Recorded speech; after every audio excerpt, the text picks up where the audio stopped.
नमस्कार, आप देख रहे हैं जस्ट टीवी। मैं हूं नेहा शुक्ला। स्वागत है आपका स्ट्रेट टॉक में। सेना ने जब से अग्निपथ योजना लॉन्च की है और जब से युवाओं की एक बड़ी आबादी इसके विरोध में प्रदर्शन कर रही है, तभी से देश के भीतर कथित बीजेपी विरोधी और पीएम विरोधी बेरोजगारी का मुद्दा बार बार उठा रहे हैं। बेरोजगारी का मुद्दा जो देश में रिकॉर्ड स्तर पर है, लेकिन बीजेपी और मोदी सरकार को स्पष्ट रूप से दिखाई नहीं देता। आज स्ट्रेट टॉक में सीधी बात करेंगे बेरोजगारी की और इसे लेकर युवाओं के आक्रोश की, जो आपने और हमने पिछले कुछ दिनों के भीतर बिहार जैसे पिछड़े राज्य से लेकर देश के अग्रणी कहे जाने वाले राज्यों की सड़कों पर देखा है। स्ट्रेट टॉक में भारत में बेरोजगारी की इस हताशा की स्थिति को समझने की कोशिश करेंगे। हमारा निवेदन है आपसे कि आप भी टीवी स्क्रीन पर दिखाए जा रहे नंबर के जरिए इस बेहद अहम मुद्दे पर खुली बातचीत में हमारे साथ जुड़िए। भारत में बेरोजगारी को लेकर आपके मन में क्या सवाल या विचार है, आप हमसे शेयर करिए। और इस बेरोजगारी के मुद्दे पर अपने दर्शकों को बता दें कि स्ट्रेट टॉक में हमसे जुड़ रहे हैं युवा नेता अनुपम, जो लंबे समय से बेरोजगारी की समस्या को सरकारी विभागों और जनप्रतिनिधियों के सामने उठाते रहे हैं। युवा हल्ला बोल आंदोलन के संस्थापक हैं और पिछले 4 साल से भी ज्यादा वक्त से इस आंदोलन को चला रहे हैं। अनुपम से जानेंगे कि उन्हें बेरोजगारी के सवालों पर सरकारी अधिकारी और सत्ता में बैठे नेताओं से किस तरह के जवाब मिले। क्या बेरोजगारी को कभी किसी नेता या फिर सरकारी अधिकारी ने एक सीरियस प्रॉब्लम की तरह सुना या उस पर विचार करने की बात कही? स्टेट टॉक में ऐसे ही कुछ सवालों के जवाब तलाशने की कोशिश करेंगे कि क्या अग्निपथ योजना ने बेरोजगारी की चिंगारी को हवा दे दी है? क्या बेरोजगारी की समस्या पर केंद्र ने आंखें मूंदे रखी? क्या युवाओं के गुस्से को देखकर केंद्र अब बेरोजगारी पर बड़ा एक्शन ले लेगी? क्या बिना किसी रोड मैप के आधार पर पीएम मोदी ने 2 करोड़ सालाना नौकरी का वादा कर दिया था? क्या केंद्र सरकार अहम फैसले बिना गहन विचार किए ले रही है? क्या अग्निवीरों को सरकारी नौकरियों में प्राथमिकता के दावे सच साबित होंगे? इन सभी सवालों के जवाब हम तलाशेंगे स्ट्रेट टॉक के जरिए। लेकिन पहले आइए आपको दिखाते हैं कि देश के एक जाने माने अर्थशास्त्री प्रोफेसर अरुण कुमार का बेरोजगारी की स्थिति पर क्या कहना है। The first thing is that unemployment data in India is not very accurate. The reason is that you see, when somebody loses work, they can't say we will not work and die because we don't have social security. So unlike in the West where you have social security and a lot of government support, you can say, okay, I'm not going to work till I find a suitable job. So like in the USA now, millions of people have left their jobs because they don't find that suitable job, so there's a shortage of labor there. But in India, because of lack of social security, the people are not unemployed. That's why our unemployment figures remain low. But we have a lot of underemployment. So, you may have a rickshawala who stands at the rickshaw stand for 14 hours and gets 2 hours of work or 3 hours of work, or there's a headload worker at the market. He may stand for 10, 12 hours and get 2 hours of work or 3 hours of work. So there's a lot of underemployment, and then there's disguised unemployment in rural areas because of the demonetization and then the GST and then the pandemic. A lot of unorganized sector workers, they lost employment and they went back to the rural areas. Now in the rural areas, therefore they will do some work in their field or somebody's field, some marginal work. So there's a lot of disguised unemployment in the rural areas. So therefore the unemployment figures in India do not reflect the correct picture, especially of the unorganized sector. तो अरुण कुमार, जो कि एक जाने माने अर्थशास्त्री हैं, देश के बता रहे हैं कि जो सीएमआई के आंकड़े भी हैं वो उस खतरनाक आंकड़े से बहुत ही पीछे हैं जो वाकई में हिंदुस्तान के भीतर हो सकता है। अनुपम हमारे साथ जुड़े हैं, युवा हल्ला बोल के जरिए लगातार बेरोजगारी का मुद्दा उठाते रहे, आवाज़ अपनी सरकारी विभागों के अधिकारियों और नेताओं और जनप्रतिनिधियों के सामने उठाते रहे हैं। अनुपम जी, बहुत बहुत स्वागत करती हूँ मैं आपका स्ट्रेट टॉक में। धन्यवाद नेहा जी। अनुपम जी, बीते दिनों हमने देखा कि आपको तिहाड़ जेल ले जाया गया, और आप पहले बताइए हमारे दर्शकों को कि तिहाड़ जेल किस आरोप के तहत आपको ले गई पुलिस, क्योंकि आपका कहना है कि आप बेरोजगारी के मुद्दे को लेकर पिछले दिनों हरियाणा में एक युवा जो है जिसने आत्महत्या कर ली थी, उसके मौत की शोक में एक कैंडल मार्च निकालने वाले थे। क्या अराजकता फैलाने की कोशिश जो पुलिस ने आप पर आरोप लगाए हैं, उसके बारे में आपका क्या कहना है? हाँ नेहा जी, दो तरह की बातें हैं। एक तो जो असल कारण है, मैं वो पहले बताऊंगा, और उसके बाद जो कारण हमें बताया गया है मैं उस पर भी आ जाऊंगा। हम्म। जो असल कारण है वो ये कि मैं पिछले कई वर्षों से लगातार जो बेरोजगारी का एक राष्ट्रीय संकट है हमारे देश में, उस पर लगातार बात कर रहा हूँ, उस पर आंदोलन कर रहा हूँ, उससे संबंधित अलग अलग तरह के मुद्दों पर सरकार की जवाबदेही तय करने की कोशिश कर रहा हूँ। जो युवाओं के हक अधिकार की बात है वो करता रहा हूँ। सही मायने में जो राष्ट्र निर्माण है उसके लिए हम लोग, हमारे साथी लोग मिलजुल के युवा हल्ला बोल आंदोलन के माध्यम से संघर्ष कर रहे हैं। पहला अपराध तो ये है जिस कारण से हमें दिल्ली के कनॉट प्लेस से उठा लिया गया और उसके बाद सरप्राइजिंगली जुडिशियल कस्टडी में भेज दिया गया। जो अपराध हमें बताया गया है वो इससे समझ में आएगा कि धाराएं कौन सी लगाई गई है। मुझे प्रिवेंटिव डिटेंशन के नाम पे उठाया गया था जी। मतलब कि मैं कोई अपराध कर सकता था, इस कारण से उठाया गया। और हमारे देश के नियम कानून और दिल्ली हाईकोर्ट के ऑर्डर्स के हिसाब से और खुद दिल्ली पुलिस कमिश्नर के नोटिफिकेशन जो कि दिल्ली हाईकोर्ट ऑर्डर के आलोक में था उसके हिसाब से 107, 151 प्रिवेंटिव डिटेंशन के मामलों में जब किसी को उठाया जाता है जी। तो 24 घंटे में जनरली जो है उसको रिहा कर दिया जाता है। उसको जनरली मजिस्ट्रेट वार्निंग देके छोड़ देते हैं या फिर एक्सट्रीम केसेस में पर्सनल बॉन्ड पे छोड़ देते हैं। लेकिन ये बहुत शॉकिंग और सरप्राइजिंग था कि इन लोगों ने पहले से तय कर रखा था, इनका पूरा इरादा साफ था कि मुझे जेल भेजना है, और इसलिए अगले दिन मुझे तिहाड़ जेल भेज दिया गया प्रिवेंटिव डिटेंशन के नाम पे उठा के। तो मैं अभी गुरुवार की शाम से शनिवार की देर रात तक लगातार जो है डिटेंट था, भूख हड़ताल पर भी था, हमने कोई कुछ भी अन्न ग्रहण नहीं किया। तो और फिर हमारे जो लीगल टीम थी, हमारी जो वकील थी, वकीलों की जो टीम थी, उन्होंने पूरी मजबूती से, ताकत से जब इसका प्रतिरोध किया शनिवार को, तब जाके हमें कंडीशनल बेल मिला है। अभी भी हमें कंडीशनल बेल मिला है। तो एक मायने में देखिए कि ये ठीक है, शॉकिंग है, सरप्राइजिंग है, लेकिन आज के भारत में ये आम बात होती जा रही है कि आप अगर सत्ता से, सरकार से सवाल करते हैं, आप सवाल पूछना तो दूर की बात है, अगर आप सच बोलने की हिम्मत रखते हैं निडर होके, तो इतना काफी हो गया है कि आपको प्रताड़ित किया जाए, आपको सजा दी जाए, और हम लोगों को भी सजा दी गई इस उम्मीद में कि हम शायद इस तरह के एक्शन से डर जाएंगे, घबरा जाएंगे। लेकिन ऐसा कुछ नहीं होने वाला है, हमें इनसे डर नहीं लगता है। और दूसरी बात की एक संदेश देने की कोशिश हुई, जो इस वक्त देश भर में अग्निपथ के हिसाब के खिलाफ जो प्रदर्शन चल रहे हैं, जो आंदोलन चल रहा है, और क्योंकि मैं लगातार सेना भर्ती को लेकर भी इस पर भी आवाज उठाता रहा हूँ, पिछले साल 1.5 साल से हम लगातार कैंपेन कर रहे थे, अलग अलग माध्यमों से सृजनात्मक, रचनात्मक ढंग से इस बात को हाईलाइट करने की कोशिश कर रहे थे कि सेना में बड़ी तादाद में पद रिक्त पड़े हुए हैं। वो पद जो स्वीकृत है, सैंक्शनड है, लेकिन वेकेंट पोस्ट है सेना में, वो भी ऐसे समय में जब हमारी सीमा पर तनाव है हर जगह, पीओके से लेके लद्दाख तक, लद्दाख से लेके तवांग तक, यहाँ तक कि अब तो जो उत्तराखंड के पास जो नेपाल के साथ बॉर्डर है वहां पे भी तनाव है, डोकलाम में भी तनाव है, हर जगह तनाव है, हमारी सीमाओं पर तनाव है, और हमारी सेना में पद रिक्त है, और पिछले लगभग 3 साल से उन पदों को भरने की कोशिश नहीं हुई। बहाना बनाया गया कोविड का, उस कोविड का बहाना बनाया गया जिस दौरान बड़े बड़े इलेक्शन कैंपेन्स तो हुए, कई चुनाव हुए, लेकिन भर्तियों को उस बहाने रोक दिया जाता था। तो मैं लगातार इस पर भी बात कर रहा था। पिछले 18 मई को मैंने रक्षा मंत्री राजनाथ सिंह जी को पत्र भी लिखा, पत्र लिख के उनसे रिक्वेस्ट किया था कि जो रूटीन रिक्रूटमेंट है आर्मी में और डिफेंस फोर्सेस में, उनको आप शुरू करें।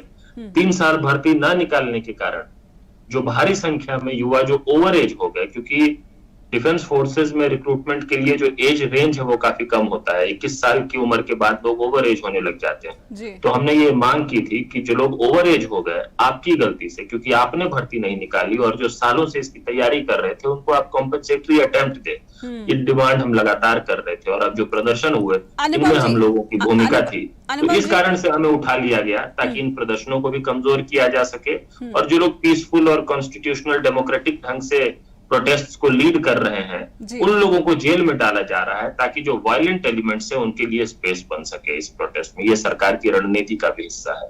जी अनुपम जी, आपकी बातों से ही एक सवाल निकल रहा है, लेकिन एक ब्रेक का इशारा किया जा रहा है। एक ब्रेक लूंगी फौरन और लौटूंगी स्ट्रेट टॉक में।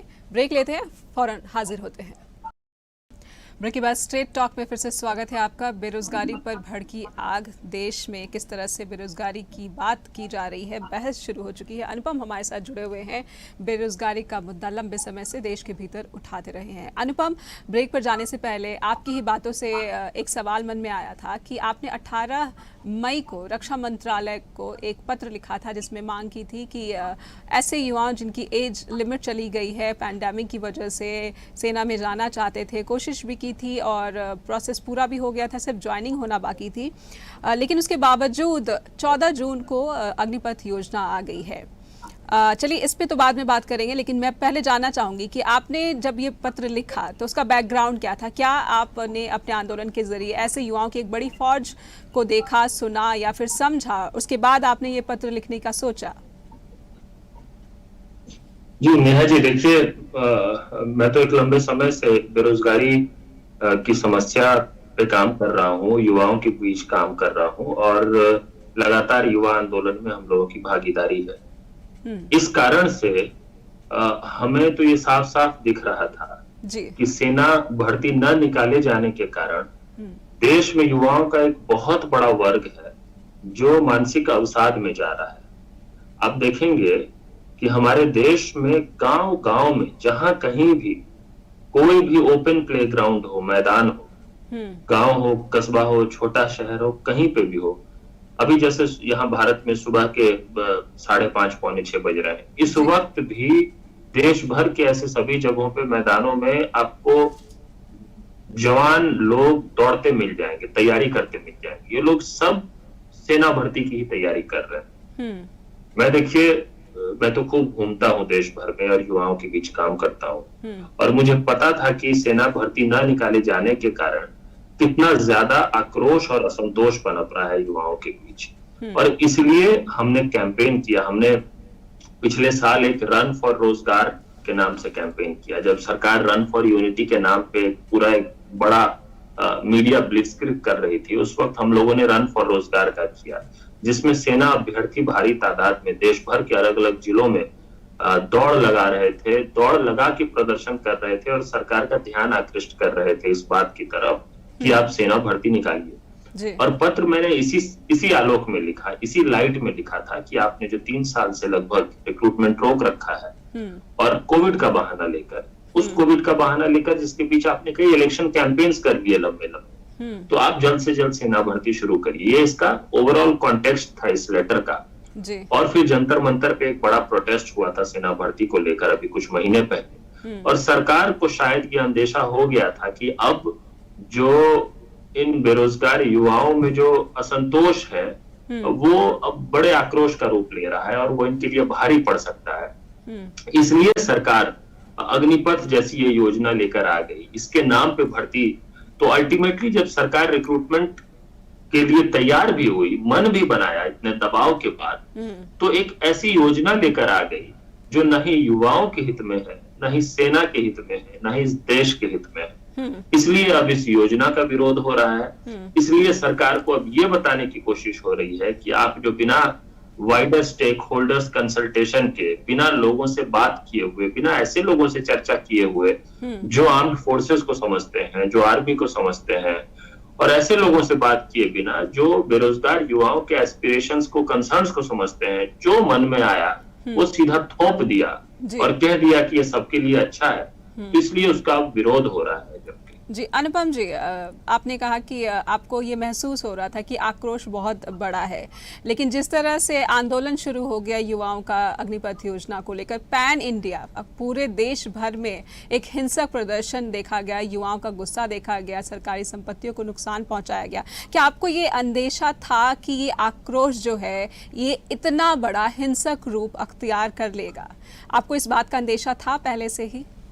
देखिए, है क्या कि जब आप कहीं पे शांतिपूर्ण प्रदर्शन का अधिकार छीनने लग जाएंगे लोगों से, तो इसकी पूरी संभावना होती है कि प्रदर्शन हिंसक हो जाएंगे। ये जो प्रदर्शन हो रहे हैं, इसके पीछे का एक लार्जर रीजन है। ये सिर्फ इसलिए नहीं हो रहा है कि सेना में भर्ती में सरकार की तरफ से गड़बड़ियां, खामियां रही या डिले हुआ, ये तो रीजन है, but there is a larger context. The larger context is the rising unemployment in the country. Problem यह है कि देश में बेरोजगारी, जैसा मैं पहले भी कह चुका हूं, बिल्कुल एक राष्ट्रीय आपदा का रूप ले चुकी है। सरकार के ऊपर जिम्मेदारी थी कि सरकार इसका समाधान निकाले जी।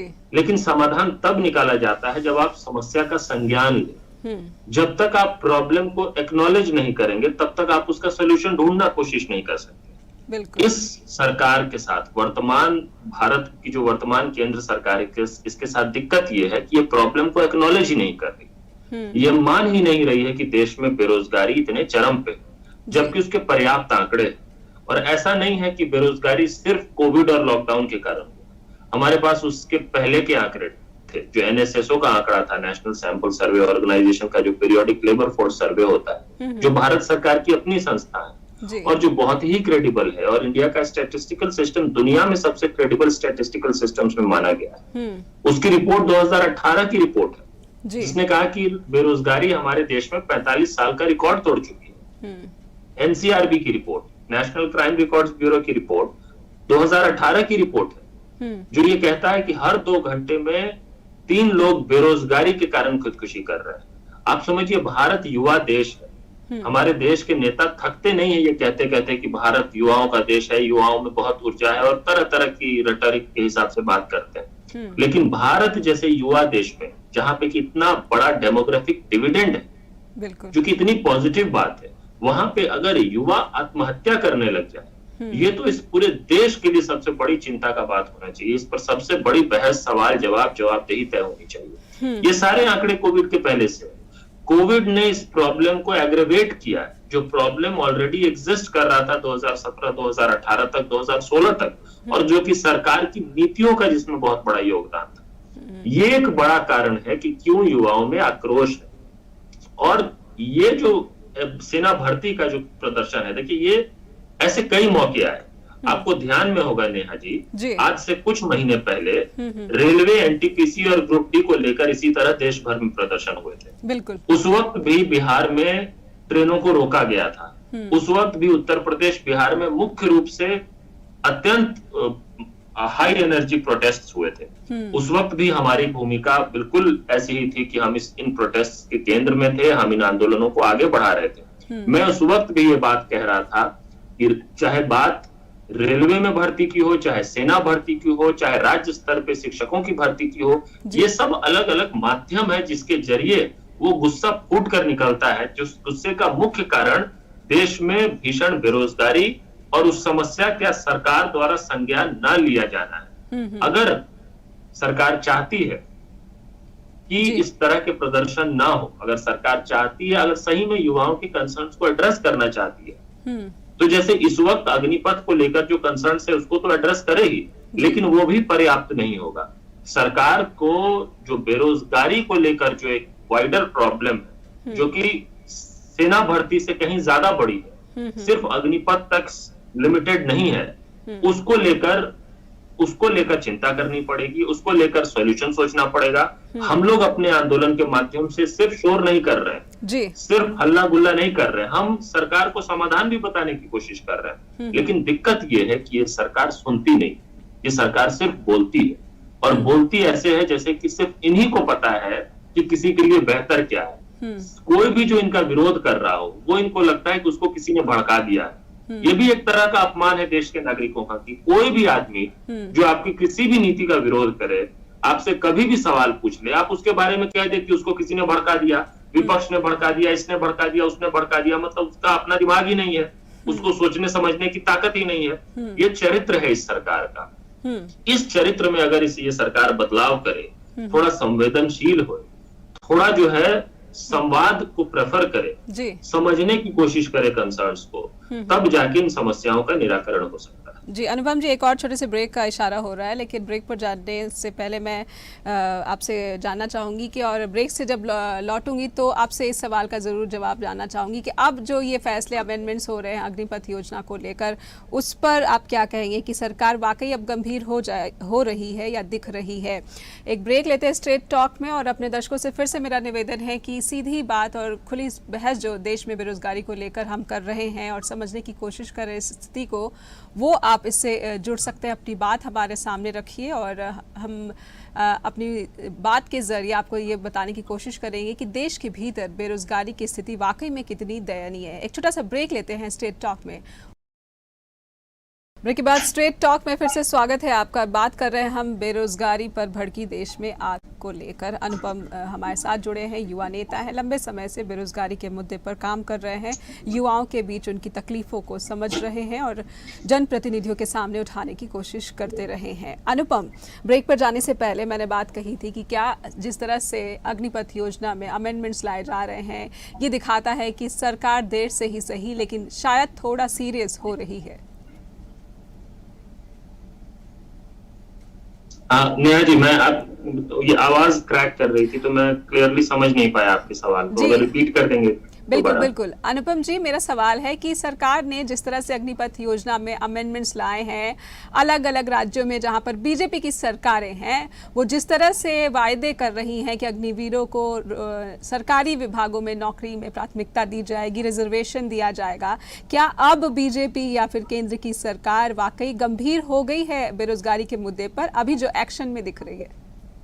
मुझे नहीं लगता है बेरोजगारी के मुद्दे पर गंभीर हो गई है। मुझे लगता है ये लोग अग्निपथ के मुद्दे पर जो प्रदर्शन चल रहे हैं उसको लेकर चिंतित तो जरूर हो गए हैं, लेकिन जो रियल कंसर्न्स है अग्निपथ को लेकर भी, उसको भी ये एड्रेस नहीं कर रहे हैं। ये जो देखिए अब तरह तरह की घोषणाएं हो रही है, हर दिन कुछ नई बातें आ रही है, वो इसलिए भी आ रहा है क्योंकि ये इन्होंने डिटेल्ड प्लानिंग पहले की ही नहीं जी। और जो कि इस सरकार की फितरत है, ये कई घोषणाओं में ऐसे हो चुका है। इस सरकार में समझिए नोटबंदी करके उसके बाद विचार किया जा रहा था कि जो नए नोट का जो साइज होगा उस साइज के एटीएम में स्लॉट्स हैं कि नहीं। बिल्कुल। तो जो डिटेल्ड प्लानिंग होती है किसी चीज की, वो ना करने की आदत, फितरत और चरित्र इस सरकार की है। साहब ऊपर से सोचते हैं कि ऐसा करना चाहिए, ऐसा ठीक रहेगा, और वो कर दिया जाता है और उसके बाद उनका पूरा रायता समेटा जाता है धीरे धीरे मिलके। वो अभी भी हम लोग देख रहे हैं। जो घोषणाएं हो रही हैं अलग अलग सरकारों की, उत्तर प्रदेश की सरकार ने घोषणा किया, हरियाणा की सरकार ने कहा कि जो अग्निवीर होंगे 4 साल जो सेना में नौकरी करेंगे 4 साल, उसके बाद हम उनको प्रेफरेंस देंगे सरकारी नौकरियों में। और कई कॉर्पोरेट्स हैं देश के जो ट्वीट कर रहे हैं, जो कह रहे हैं कि हम नौकरी देंगे अपने यहाँ, हम नौकरी देंगे। मतलब ये है कि देखिए हर कोई इन अग्निवीरों को पक्की नौकरी देना चाहता है। मतलब भाजपा की राज्य सरकारें भी पक्की नौकरी देना चाहती है, भारतीय जनता पार्टी भी पक्की नौकरी देना चाहती है। भारतीय जनता पार्टी के नेता कह रहे हैं कि हम अपने यहाँ चौकीदार जब बनाएंगे किसी को, तो हम सेना के ही उन लोगों को चौकीदार बनाएंगे, ये हमारा वादा है। इस तरह की बातें वो भरोसेमंद होते हैं। और इस देश के जो बड़े कॉर्पोरेशंस हैं वो भी अब ट्वीट करने लगे हैं कि जो अग्निवीर आएंगे हम उनको प्रेफरेंस देंगे। सवाल ये है कि हर कोई पक्की नौकरी देना चाहता है, लेकिन जो सेना जो उनको अग्निवीर की उपाधि देगी वो पक्की नौकरी क्यों नहीं देना चाहती? यह सरकार क्यों नहीं देना चाहती सेना के माध्यम से? देखिए जो रियल कंसर्न है वो ये है कि किसी यंगस्टर की भर्ती 17.5 से लेके 21 साल आयु एज ग्रुप की, एज रेंज के किसी युवा की भर्ती सेना में होगी इस योजना के जरिए जी। और उस भर्ती के बाद 4 साल वो सेना में रहेगा। जितने लोग सेना को जानते हैं, समझते हैं जी, उनको ये बहुत अच्छे से पता है और वो लोग लगातार बोल भी रहे हैं इस वक्त कि देखिए किसी सोल्जर को तैयार करने में कोई 6 महीना, 1 साल, 1.5 साल सिर्फ नहीं लगता है। हो सकता है कि तकनीकी रूप से जो ट्रेनिंग पीरियड है वो 1 साल का हो, लेकिन सही मायने में किसी सोल्जर को तैयार करने में 3 साल, 4 साल, 5 साल तो कम से कम लगते ही जी। सवाल ये है कि सरकार एक ऐसी योजना लेकर आई है जिसके जरिए सेना किसी अग्निवीर के ऊपर 4 साल तक इन्वेस्ट करेगी जी। उसके ऊपर संसाधन खर्च करेगी, समय लगाएगी, पैसे खर्च करेगी, और जब वो जाकर सही मायने में तैयार होगा कि वो सेना की सेवा कर सके, राष्ट्रीय सुरक्षा में योगदान दे सके, देश की सेवा कर सके, जब वो सही मायने में जाके तैयार होगा तब उसको छोड़ दिया जाएगा, उसको बेरोजगार बना दिया जाएगा। और उसके बाद उसको उत्तर प्रदेश की सरकार नौकरी देती है कि हरियाणा सरकार देती है कि महिंद्रा देती है कि टाटा देती है कि अंबानी देता है कि अडानी देता है, ये तो सवाल ही नहीं है ना। सवाल ये है कि क्या इंडियन आर्मी जो है वो भारत के कॉरपोरेट्स के लिए या इंडिया की जो प्राइवेट सिक्योरिटी इंडस्ट्री है उसके लिए स्किल्ड मैन पावर तैयार करने वाली ट्रेनिंग एजेंसी है। सेना का एक पर्पस है जी सेना का उद्देश्य है वो है नेशनल सिक्योरिटी। जी क्या इस तरह से 4 साल की भर्ती करके आप सही में नेशनल सिक्योरिटी के साथ कॉम्प्रोमाइज नहीं कर रहे हैं? पहला सवाल तो ये है। और देखिए अभी तक मैंने युवाओं की तो बात ही नहीं की, बिल्कुल उन युवाओं की जो सालों साल तैयारी करते हैं। हमारे देश के कई हिस्सों में सेना में जो जाना है वो एक बिल्कुल कल्चरल होता है, वो जज्बे की बात होती है। जी। मतलब आप रेलवे में जाते हैं नौकरी करते हैं, आप टीचर भी बनते हैं तो उसको नौकरी कह लेते हैं, आप आईएएस आईपीएस भी बनते हैं तो नौकरी है। सेना में जाना नौकरी नहीं है। ऐसा नहीं कि सबके लिए, कई लोगों के लिए नौकरी है, मैं मानता हूं। मैं बिल्कुल उस आइडियलिज्म वाले रेटोरिक में जाके ये नहीं कह रहा हूं कि बिल्कुल किसी के लिए नौकरी नहीं है, लेकिन एक बड़े वर्ग के लिए सेना में जाना जो है वो एक स्पिरिट है, जज्बात, एक सम्मान की बात है। उनको इस तरह से 4 साल के लिए भर्ती करके फिर वापस बेरोजगार छोड़ देना 23 साल 22 साल 21 साल 24 साल की उम्र में, और फिर ये कहना कि इनको हम भी नौकरी दे देंगे, हम भी नौकरी दे देंगे, भाई वो तो सवाल ही नहीं है। और उसको कौन कौन नौकरी देगा? सवाल है कि सेना उसको क्यों नहीं नौकरी दे सकती है लंबे पीरियड तक? सेना क्यों ठेके पर चलाई जा रही है? इंडियन आर्मी कॉन्ट्रैक्ट पे और ठेके पे और नेशनल सिक्योरिटी को ठेके पर नहीं रखा जा सकता। ये हमारा कंसर्न है, इसका जवाब देना चाहिए सरकार को। जी अनुपम, चलिए सेना के कंसर्न को जिस तरह से सेना के जो अधिकारी हैं वो शायद टैकल करेंगे या फिर किसी प्रेशर में है इस वक्त, लेकिन मैं आपसे ये जानना चाहती हूँ कि युवाओं के बीच रहने का ये कितना आपको फ़ायदा मिला है कि आप ये समझ पाए हैं कि तमाम जो आंकड़े बता रहे हैं वो असल में क्या है, और जमीन पर जो धरातल पर जो हकीकत है बेरोजगारी की, जब हम बात करते हैं शहरों की बेरोजगारी की और बात करते हैं गांव की बेरोजगारी की, तो क्या शहरों में आपको बेरोजगारों की जो स्थिति है वो ज़्यादा दयनीय दिखी और गांव में जो बेरोजगार है उनकी क्या स्थिति आपने देखी? जी देखिए, बेरोजगारी तो हर जगह है, लेकिन जब हम आंकड़ों की बात करते हैं तो कई बार आंकड़े भ्रमित करने वाले भी होते हैं। और वो इसलिए भी क्योंकि जैसे जब आप अनएम्प्लॉयमेंट रेट कैलकुलेट करते हैं तो अनएम्प्लॉयमेंट रेट कैलकुलेट किया जाता है लेबर फोर्स के बेस पे, कि मतलब, और लेबर फोर्स होता है कि पूरी वर्किंग एज पॉपुलेशन का कितना प्रतिशत है जो या तो रोजगार कर रहा है या रोजगार ढूंढ रहा है। जो लोग रोजगार ढूंढ भी नहीं रहे और रोजगार कर भी नहीं है उनको लेबर फोर्स में भी काउंट नहीं किया जाता, तो उनको अनएम्प्लॉयड भी काउंट नहीं किया जाता। So rate of unemployment is a factor of labour force. Labour force हमारे देश में बहुत श्रिंक किया है पिछले कुछ समय में। लोगों में नाउमीदी और हताशा इतनी ज्यादा बढ़ी है कि लोगों ने रोजगार नौकरी ढूंढना ही बंद कर दिया है, और उसका सबसे ज्यादा असर हुआ है महिलाओं पे। और ये हमेशा होता है हमारी सोसाइटी में कि जब भी इकोनॉमी पे कोई डिस्ट्रेस आया, जब भी कोई संकट की घड़ी आई, तो सबसे पहले जो लोग उसका फ्रंट फेस करते हैं, जिसके ऊपर सबसे पहले तलवार गाज गिरती है, वो महिलाएं होती है। तो हमारे देश में महिलाओं का जो लेबर फोर्स पार्टिसिपेशन है वो बहुत कम हुआ है। तो जब लेबर फोर्स पार्टिसिपेशन कम होता है तो क्योंकि वो फैक्टर है रेट ऑफ अनएम्प्लॉयमेंट का, तो रेट ऑफ अनएम्प्लॉयमेंट अच्छा दिखने लग जाता है। इसलिए मैंने कहा कि देखिए ये आंकड़े कई बार भ्रमित करने वाले हैं, लेकिन क्योंकि रूरल इंडिया में, ग्रामीण भारत में मनरेगा जैसा कानून है जो कि अनस्किल्ड लेबर फोर्स को कम से कम 100 दिनों का रोजगार देना सुनिश्चित करता है और कुछ काम उनको मिल जाता है, तो इस कारण से वहां पे हो सकता है कि रोजगार मिल रहा हो कुछ लोगों को, लेकिन अर्बन इंडिया में इस तरह का कोई कानून नहीं है। हम ये इस राइट टू वर्क की मांग करते रहे हैं, या तो मनरेगा को यूनिवर्सलाइज करने की बात या अर्बन एम्प्लॉयमेंट गारंटी एक्ट लाने की बात, जिससे कम से कम जो अनस्किल्ड लेबर फोर्स है उसके बेयर मिनिमम सस्टेनेंस के लिए जो उनको रोजगार मिलना चाहिए उतना ये स्टेट सुनिश्चित कर सके। बिल्कुल बिल्कुल, एक बात ये है। तो कई बार आपको आंकड़ों में और रियल फिगर्स, जो रियल लाइफ स्टोरीज है, उसमें थोड़ा सा फर्क दिखेगा।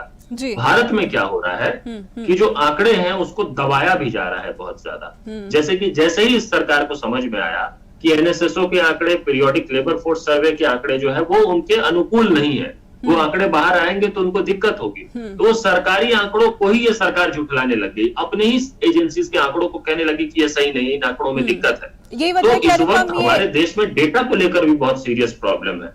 सीएमआई एक एजेंसी है जिसके आंकड़े को हम लोग फॉलो करते हैं, तो हर आंकड़ा ये बता रहा है कि देश में बेरोजगारी बहुत गंभीर संकट है, और सड़कों पर और पे एजिटेशन ये बता रहे हैं कि बेरोजगारी बहुत बड़ा संकट है।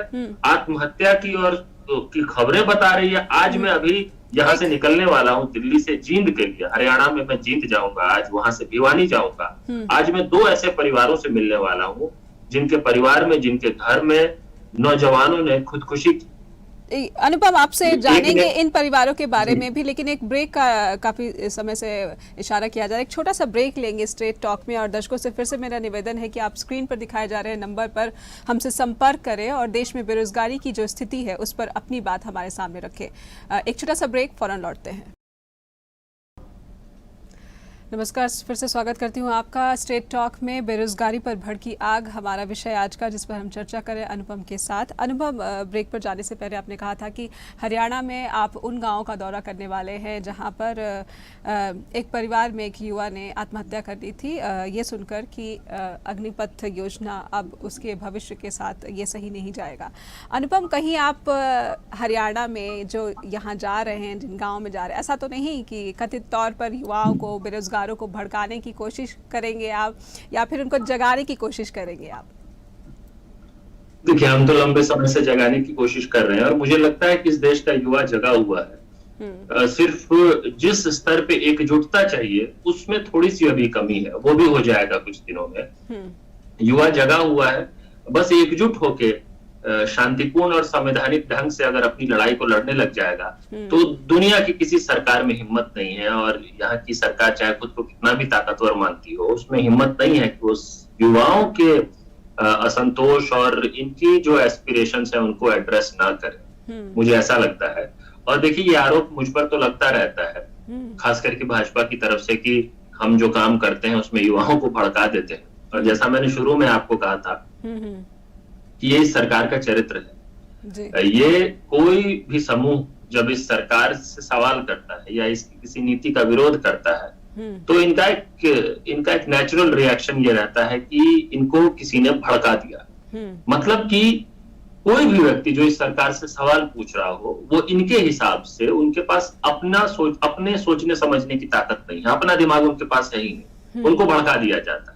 किसान प्रदर्शन कर रहे हो तो किसान को किसी ने भड़का दिया, डॉक्टर्स प्रोटेस्ट कर रहे हो तो डॉक्टर्स को किसी ने भड़का दिया, इंजीनियर्स कर रहे हो प्रोटेस्ट, बीटेक के स्टूडेंट्स कर रहे हो तो उनको किसी ने भड़का दिया, अब जो सेना अभ्यर्थी कर रहे हैं तो उनको किसी ने भड़का दिया। ये बकवास बात है बिल्कुल। लेकिन अनुपम, एक बहुत बड़ी जो प्रोपेगेंडा ये सरकार करती है कई बार। अनुपम, एक बहुत बड़ी जिम्मेदारी भी आपके कंधे पर है जब आप युवाओं के बीच जाएंगे, और अभी जो देश के भीतर स्थिति है कि युवा गुस्से में है, आक्रोश से भरा हुआ है। ऐसे में क्या आपको ये अंदेशा है कि हो सकता है कि आपके जाने से या फिर वहाँ पर किसी तरह की जो है असंतोष जो है उसका जो लेवल है वो थोड़ा ऊपर चला जाए? इस जिम्मेदारी को किस तरह से देख रहे हैं? देखिए, मैं बिल्कुल सही कह रहे हैं आप नेहा जी, जिम्मेदारी है हमारे ऊपर और हमें उस जिम्मेदारी का भान है, उसका एहसास है। और मुझे अफसोस इस बात का है कि सरकार अपनी उस जिम्मेदारी को नहीं समझ रही है। सरकार की हमसे कहीं ज्यादा बड़ी भूमिका है ऐसी परिस्थिति में। सरकार अगर चाहे तो किसी भी तरह की हिंसा नहीं होगी, कोई हिंसा नहीं करेगा कभी भी। अब देखिए, हो क्या रहा है कि इस आंदोलन में जो लोग इन प्रदर्शनों का, इस आंदोलन का अहिंसक और संवैधानिक ढंग से नेतृत्व कर रहे हैं, उनको उठा के सरकार जेल में डाल देती है। और उनको जेल में डालने के कारण इन प्रदर्शनों में फिर वैसे एलिमेंट्स के लिए स्पेस बन जाता है जो वायलेंट हैं, जो अराजक हैं, और उसके बाद ऐसे कुछ चंद लोग होते हैं गिने चुने जिनका आंदोलन से कोई लेना देना नहीं है, जिनकी कोई वाजिब मांग उनसे कनेक्टेड नहीं है, उनकी हरकतों के कारण पूरे आंदोलन को फिर डिस्क्रेडिट करने की कोशिश होती है। आज भी मैं जहां जा रहा हूं, मैं किसी प्रदर्शन में आज नहीं जा रहा हूं। मैं सचिन, एक हमारे साथी थे जो तैयारी कर रहे थे, जो जींद के थे, उन्होंने आत्महत्या कर ली, उनके परिजनों से मिलने जा रहा हूं। और वहां से फिर भिवानी जाऊंगा जहां पे पवन, जिसने आत्महत्या कर ली थी सेना भर्ती में हो रही डिले के कारण, उनके परिजन से। थोड़ा संक्षेप में बताइएगा अनुपम जी कि आप जब जाएंगे तो आपको क्या लग रहा है? वहाँ पे सिर्फ शोक जताने जा रहे हैं या फिर और भी आपका कोई प्लान है वहाँ पर? नहीं, आज की तो हमारी जो योजना है वो ये कि हम शोक जताएंगे, उनके परिजनों को ये एहसास दिलाना चाहते हैं कि वो अकेले नहीं है इस दुख की घड़ी में, हम सब उनके साथ हैं। और हम आगे ये संदेश देना चाहेंगे कि किसी भी युवा को इस देश के खुदकुशी ना करना पड़े, आत्महत्या ना करना पड़े, इस तरह का जो एक्सट्रीम स्टेप है वो ना उठाए। जी जी, आपकी आवाज नहीं मिली मुझे, क्या कह रही हैं बिल्कुल, नेहा जी? आपका एक संदेश है कि युवाओं को किसी भी परिस्थिति में एक्सट्रीम स्टेप आत्महत्या जैसा जो कदम है वो नहीं बिल्कुल उठाना बिल्कुल चाहिए। बिल्कुल नहीं लेना जी, चाहिए, समय बिल्कुल नहीं समाप्त हो लेना रहा है चाहिए। अनुपम जी, लेकिन आपसे बातें करना बहुत ही इंटरेस्टिंग लग रहा है, क्योंकि जिस तरह से बेरोजगारी के मुद्दे पर आपने बात रखी है यहाँ पर हमारे दर्शकों के सामने की स्थिति वाकई में बेरोजगारी की जो है वो कितनी दयनीय है, कितनी भयावह जो आंकड़े हैं वो हो सकते हैं, लेकिन सरकार अभी भी उतनी सीरियस नहीं लग रही है, खाना पूर्ति की कोशिश की जा रही है। बहुत बहुत शुक्रिया अनुपम आपका। स्ट्रेट टॉक में आज हमने बातचीत की बेरोजगारी को लेकर, देश में भड़की आग पर, और जानने की कोशिश की कि बेरोजगारी का जो मसला है उसको फौरन सरकार को प्रायोरिटी लिस्ट में सबसे पहले नंबर पर लाना चाहिए अगर उसे अपनी सत्ता खोने का डर नहीं है तब। फिलहाल इतना ही आज के लिए स्ट्रेट टॉक में, फिर मिलेंगे आपसे एक और बड़े मुद्दे के साथ। नमस्कार।